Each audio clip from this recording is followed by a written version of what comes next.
ছেলেটির নাম হৃদয়।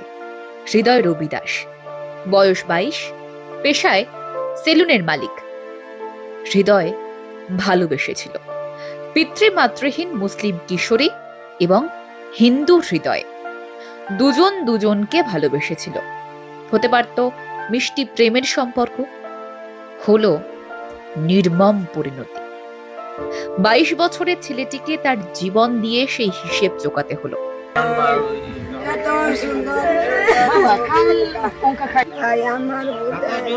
আমরা বিচার চাই।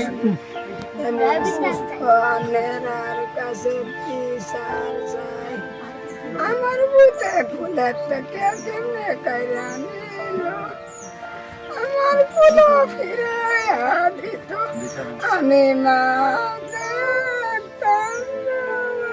প্রত্যেক দিনের মতোই সেদিন সকালেও নোয়াবাদ ইউনিয়নের ভুঁইয়ার বাজারে তার নিজস্ব সেলুনে কাজ করতে গিয়েছিল হৃদয়। সঙ্গে ছিল তার ভাই শাকিল রবি দাস। ওই ভরা বাজারের মধ্যেই কয়েকজন মিলে হৃদয় ও শাকিলকে বেধড়ক মারধর করে। তাদের অভিযোগ, হৃদয় এক পিতৃমাতৃহীন মেয়ের সঙ্গে প্রেম করেন আর কৌশলে মেয়েটিকে পাচারের চেষ্টা করছেন।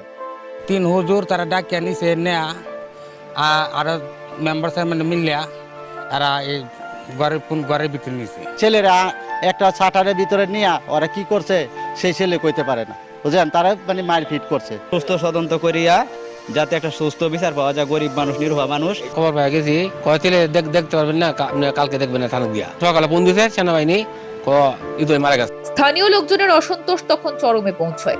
ফলে সেখানে উপস্থিত নোয়াবাদ ইউনিয়ন পরিষদ অর্থাৎ UP chairman Mostafa Kamal, member Jahangir Alam, বাজার কমিটির সভাপতি মঞ্জিল মিয়া এবং স্থানীয় কয়েকটি মসজিদের ইমাম ও মাদ্রাসার 10-15 জন মিলে রবি দাসকে ক্লাব ঘরে নিয়ে যান।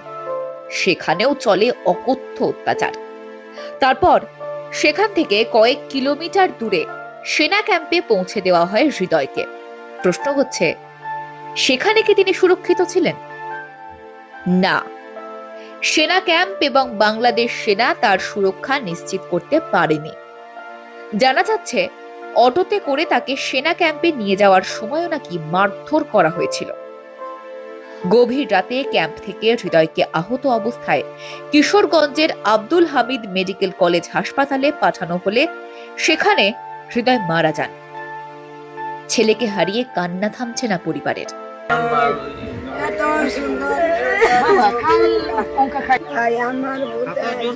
আমরা বিচার চাই।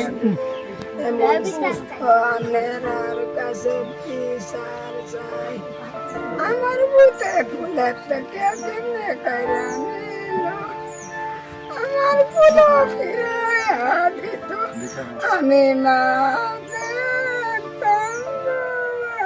সেনা বা পুলিশ পক্ষ বলছে, হৃদয়কে জিজ্ঞাসাবাদ করা হয়েছিল, সেখানে কোনো নির্যাতন করা হয়নি তাকে। কিন্তু চিকিৎসকেরা জানাচ্ছেন, আইসিইউতে চিকিৎসাধীন হৃদয় রবি দাসের শরীরে আঘাতের চিহ্ন ছিল। ভাই শাকিল রবি দাসকেও আঘাত করা হয়েছিল। তাহলে কেন এই লুকোচুরি খেলা? আর্মি ক্যাম্পে থেকে করিমগঞ্জ ক্যাম্পের মাধ্যমে আমাদের এখানে পেশেন্ট আসে রাত 2:10-এ। তো আইসিইউতে চিকিৎসাকালীন অবস্থায় রোগী মারা যায়। অল্প মারধরের যেই এগুলো পাওয়া গেছে। রাতের বেলা আসছিল, তখন একটু ব্লিডিং এর মতো ছিল, মুখ থেকে বেরোচ্ছিল। মিথ্যে অভিযোগে প্রাণ গেল হৃদয়ের, জানাচ্ছে পরিবার। মায়ের গলার স্বর বুঝে আসছে ছেলে হারানোর আর্তনাদে।